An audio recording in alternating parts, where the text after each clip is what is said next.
Agora falamos do Leão, a renúncia do presidente, Yuri Romão. De fato vai sair ou não vai sair, Vinícius Calado? Até agora nada, né, Vinícius? Boa tarde. Um abraço, Vitor. Boa tarde a você, esta quinta-feira. Exatamente, Vitor.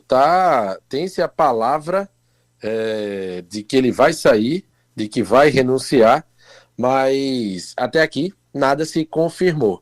Então, Yuri Romão permanece até aqui oficialmente como presidente do Sport. Tinha sua expectativa, como a gente informou, Vitor, da renúncia no dia de ontem e agora se postergou, ficando a expectativa para esta quinta-feira, mas o que se aguarda é a oficialização, se protocolar o pedido de renúncia do presidente Yuri Romão e do seu vice, o Rafael Campos. Bom, o que nós temos de detalhe, Vinícius? Alguém falou da razão, né, que se esperava para ontem, ficou para hoje? Alguém explicou por que tem essa demora, não? Ô, Vitor, você quer antecipar uma das nossas manchetes, a bomba do dia? Vamos. Porque isso vai ter relação com a provável causa dessa demora para oficialização de renúncia. Ontem à noite, o cantor Gustavo Lima, através das suas redes sociais, tornou público um acerto de uma das empresas, né, que ele é sócio, proprietário, passando a ser parceira do Sport na parte de tickets, né? O Sport hoje tem uma empresa e o Gustavo Lima tem os seus negócios, uma delas agora é a parceira do Sport. Até então era algo que não era oficial, mas o Sport há poucos minutos ele oficializou, ele emitiu uma nota oficial tratando dessa nova parceria. Consequentemente, Vitor, existiu o rompimento contratual com uma outra empresa que era quem vinha sendo parceira do Sport desde o início da gestão do Yuri Romão. E muito se falou nos bastidores, porque ontem o Sport notificou extrajudicialmente a sua atual parceira, né, nessa questão dos tickets, e essa assinatura do documento foi datada de 26 de novembro, ou seja, Vitor, ontem, quem assinou, Yuri Romão.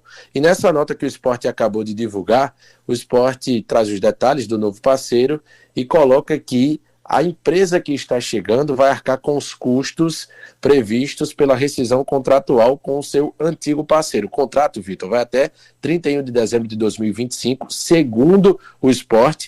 Guarde isso, por favor, você ouvinte.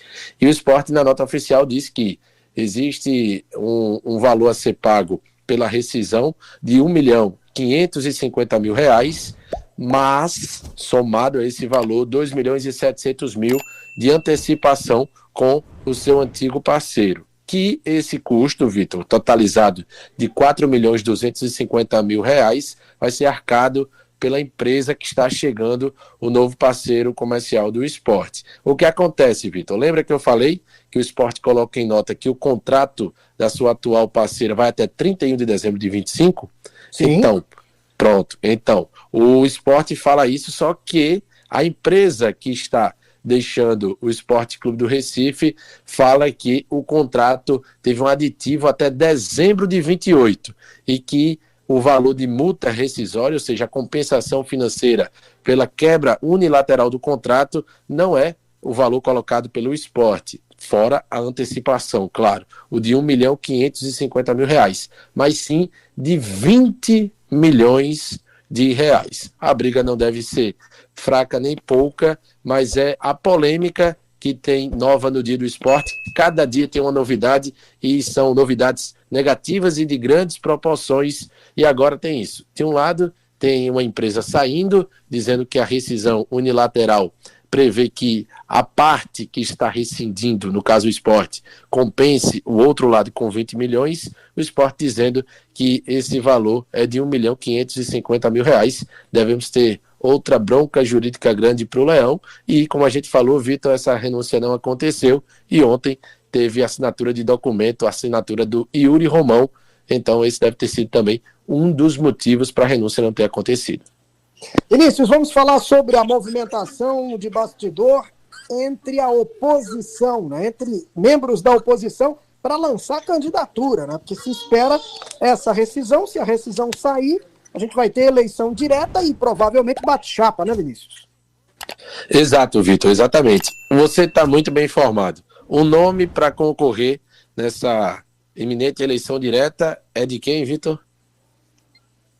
Um deles é o Branquinho, né? Boa, tá vendo? Você é sempre muito ligado, Vitor. Eu O acompanho outro, você. outro nome que surge com muita força, Matheus Souto Maior, do Movimento Leões pela Mudança. Claro que isso ainda em fase inicial, embrionária, conjecturas, buscando-se, né, articulações para se formar, inclusive, o vice, né, presidente, porque nesse momento não vai se ter eleição para o Conselho, somente para presidente e vice. Só que surge uma terceira via, Vitor, que aí cria-se a dúvida. Por ser oposição, vai se ter uma conversa, um diálogo para se juntar e não dividir voto da oposição para formar uma chapa só, ou até mesmo que é um desejo público do Severino Otávio Branquinho se conversar, se articular, trazer a oposição, membros da oposição para dentro da gestão do Branquinho e se ter um consenso, e esse consenso, o nome seria do Branquinho. O Leões pela Mudança deixa muito claro que tem visões divergentes em alguns pontos, apesar de respeitar muito o Branquinho, e aí quando a gente começa a entender, escutar esses lados, fica difícil, pelo menos na nossa visão, quem está de fora, Vitor, enxergar uma possibilidade real de consenso, mas não se descarta, apesar de ser uma possibilidade remota. E aí essa terceira via, Vitor, seria de Paulo Bivar, que é filho do ex-presidente, o Milton Bivar, que faleceu no último dia 14, ele seria essa terceira via, buscaria esses apoios, essas articulações. Ele chegou a ser diretor de esportes amadores do esporte em 2005, 2006 e também esteve no marketing do clube em 2019. Não é um nome tão falado, tem um outro filho do Milton Bivar, o Romero Bivar, que é mais ativo em redes sociais. Hoje, o Paulo Bivar, ele reside em São Paulo. Não se entende se ainda como seria essa gestão caso ele se candidate e vença, se seria à distância, teria algum representante ou se ele mudaria assim o seu cotidiano para estar presente aqui no Esporte Clube do Recife. Mas aí vai surgindo, Vitor, tendo esse bate-chapa, Branquinho de um lado, provavelmente Matheus Souto Maior do outro, e tendo essa terceira chapa com o Paulo Bivar, podendo, como é oposição, como a gente já disse, ele se somar ao Leões pela Mudança, mas ainda tem que ter primeiro renúncia do Yuri Romão, para depois ter convocação de eleição, registro de chapas, e a gente vai saber quem vai concorrer. Aquilo que seria, digamos, o modelo ideal, eu acho que seria a combinação das duas coisas. Se você tentar profissionalizar todo o processo, você não vai contemplar todas as lideranças. E a vida social e política do esporte é muito intensa. E existem ali várias escolas de pensamento, para que você decidisse profissionalizar tudo e você tirar todo mundo do cenário. Então, esse modelo, ele certamente traria uma pressão muito grande. Claro que no futebol existe uma coisa chamada resultado. Deu resultado, politicamente a oposição fica praticamente em condição inviável de atuar. Agora, o esporte vive uma crise. Então, se você começar o processo, profissionalizar tudo, não der espaço de atuação para ninguém, você vai estar na alça de mira de todas as críticas e de muita pressão.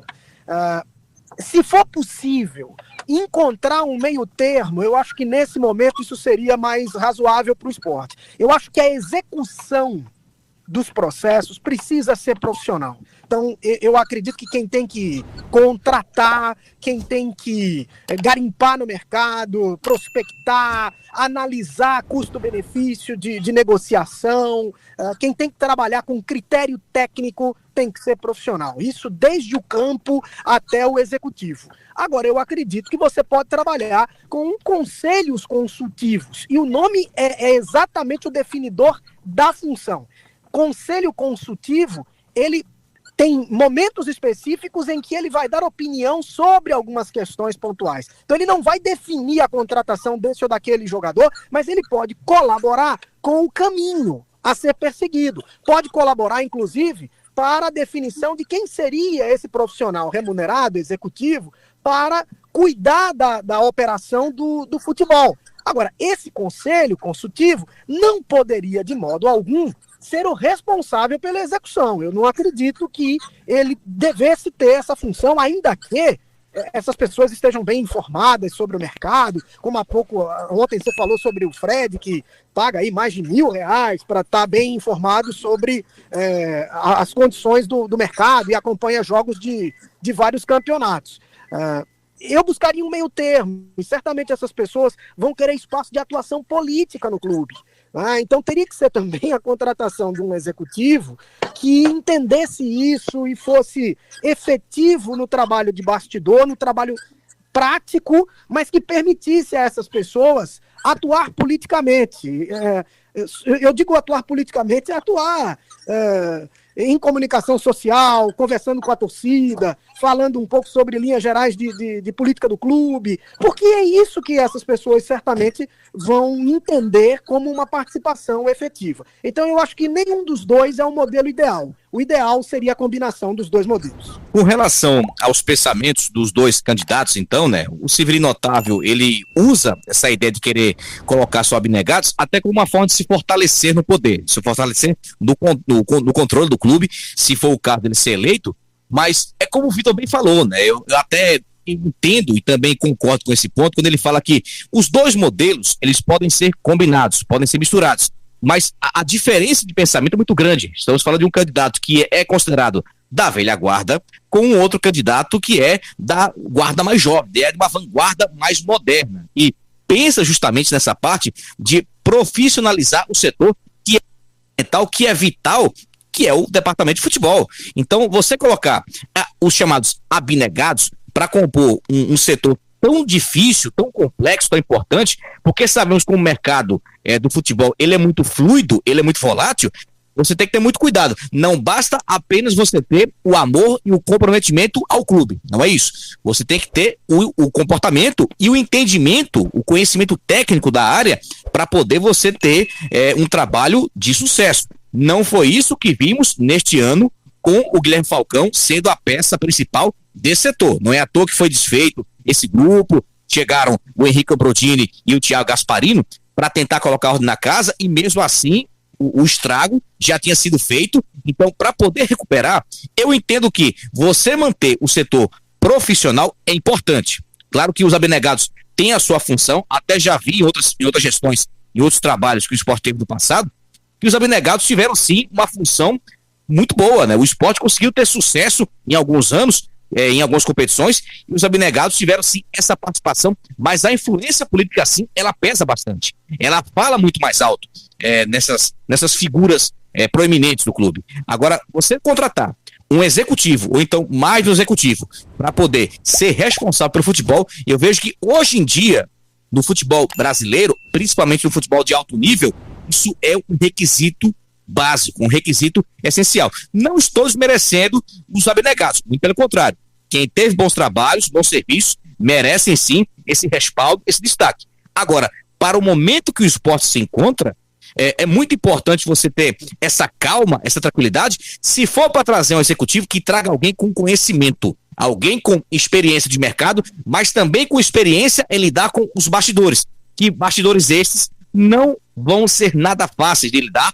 Então, quem chegar para contribuir vai ter que ter esse entendimento de saber lidar com muita divergência de pensamento, com muito ego, com muita vaidade. Mas o momento do esporte hoje não é ego, não é vaidade. É, acima de tudo, recolocar o esporte na condição dele, que é o de protagonista aqui na região e também no estado, e para depois começar a pensar nacionalmente, mas muita coisa tem que ser feita. Mas eu entendo que 50% de um e 50% do outro. O Branquinho falou sobre enxugar a folha. Para mim, ele foi perfeito, foi categórico. O esporte tem que pensar justamente nesse período de austeridade. Tem que saber trabalhar muito com pouco. Tem que encarar a realidade de que é uma equipe que vai ter menos receita para poder trabalhar, mas tem que saber trabalhar com essa pouca receita e fazer bem. E para isso, não pode ter erro. A margem de erro é praticamente zero. E sobre você modernizar, eu concordo totalmente com o candidato da chapa Leões pela Mudança. Tem que ser dessa maneira. Tem que modernizar o esporte, modernizar o clube, sim, mas um setor tão importante que o futebol, eu entendo que tem que ser com profissionais especializados, mas sem desmerecer os abnegados que têm sua contribuição. Mas para mim é 50% de um e 50% do outro. Quando o Vitor falou aí sobre uma espécie de conselho consultivo, porque assim, meu pensamento ele é muito mais próximo do de Matheus Souto-Maior do que do de Branquinho. Fazer uma diretoria de futebol com abnegados, eu acho que é retroceder 15, 20 anos. 15, 20 anos. Porque o abnegado, ele gosta de falar que entende, que sabe de futebol, mas é de assistir muito jogo, é de ver muito jogo, mas não é de curso, de preparatório, de viajar para se preparar, de participar de congresso. Não é. O abnegado não é assim. O abnegado gosta de ver muito jogo. E pode sacar um pouquinho mais do que o torcedor normal. Então, na minha concepção, é voltar no tempo. Mas tem a experiência. Assumindo uma cadeira de presidente, eu não abriria mão de ter uma opinião e um conselho de Fred Domingos, super vivido, que conhece o esporte de cabo a rabo, de Vanderson, que foi um dos melhores presidentes que o esporte teve. Ouvi, o que você acha, Vanderson, sobre isso aqui e tal? Mas a execução diária não dá para abrir mão de ser um profissional. No futebol de hoje, é ser atropelado pelos outros. Não dá. Não dá. Pega quem está na ponta da tabela do Brasileiro, pega os 4 que subiram. O Remo foi buscar o executivo, um cara do Flamengo. Né? Ele foi buscar um cara que já esteve nas cabeças do Flamengo. Marcos Braz. O Remo, o Marcos Braz, exatamente. Então, todos têm. Você fazer uma diretoria de futebol de abnegados, eu estou falando a vocês, é voltar muito no tempo. Mas, eu não classifico como meio termo, não, porque meio termo a gente bota meio a meio, né? Mas eu não abriria mão de conselhos dessas pessoas experientes. Sei lá, mensalmente, uma reunião com esses abnegados que conhecem tanto o esporte. Vamos lá, gente, vamos conversar aqui, vamos ajudar o clube. Estamos executando de tal forma, o executivo de futebol está fazendo assim. Vocês têm alguma coisa a acrescentar? Algo a criticar? Né? Um encontro mensal, um encontro de 20 dias, eu sei lá. Agora, o dia a dia, não. O dia a dia é para quem é pago. É para quem se preparou, quem chega de 8 da manhã no clube e não tem hora para sair. Né? Eu não abriria mão. Eu realmente não abriria mão. E aí meu pensamento se assemelha mais ao do Matheus. Pois não, Vitor? Não, eu estava pensando aqui sobre isso que você estava falando, e eu acho que a gente tem aqui uma questão, um cenário clássico do choque entre o moderno e o tradicional, ou o futuro e o velho, né? O moderno e o tradicional. Porque o moderno, ele sempre se impõe como o mais necessário, o que é essencial, que tem que acontecer, que vai se impor, que não se pode conter, não é? E de certo modo, ele tem até, estou colocando aqui em termos conceituais, tá? Uma certa arrogância de se ver muito melhor ao tradicional, quando não consegue entender que nós estamos sempre em um processo de negociação, né? O tempo é sempre uma transição entre o novo e o antigo, né?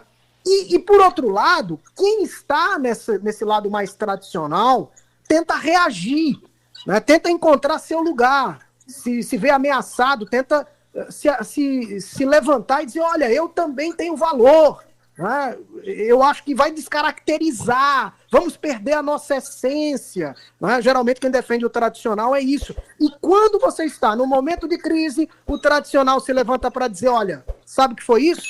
Você tentou ir pelo moderno. Vamos voltar para a nossa base, para o que dava certo, que assim vai funcionar. Então, é basicamente o que a gente está vendo aqui, né?